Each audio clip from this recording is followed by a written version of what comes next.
MPD எனப்படும் கைபேசி தரவு திட்டம் என்பது பொதுச் சேவைகள் மற்றும் தேசிய திட்டமிடலுக்கான வடிவமைக்கப்பட்ட தனி உரிமைக்கு பாதுகாப்பான முயற்சியாகும். இது தனிப்பட்ட நபர்களை கண்காணிப்பதற்கான கருவி அல்ல என மலேசிய தொடர்பு மற்றும் பல்லூடக ஆணையமான MCMC தெளிவுபடுத்தியுள்ளது.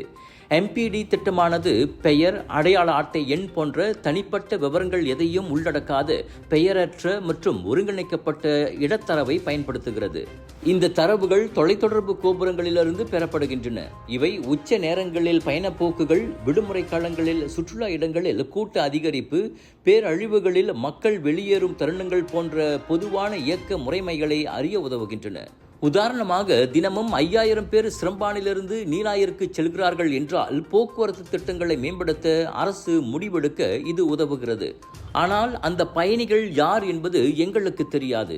இது போக்குவரத்து எண்ணிக்கை மாதிரிதான். அதாவது எத்தனை வாகனங்கள் சென்றன என்பது தெரியுமே தவிர யார் ஓட்டினார்கள் என்பது தெரியாது என MCMC விளக்கியது.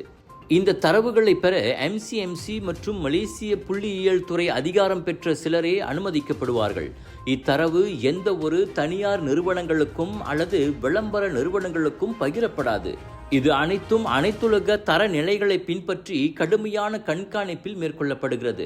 ஸ்பெயின், பிரேசில், இந்தோனேசியா போன்ற நாடுகளும் இதே போன்ற அணுகுமுறைகளை தேசிய திட்டமிடல் மற்றும் அவசர கால நடவடிக்கைகளுக்காக பயன்படுத்தி வருகின்றன.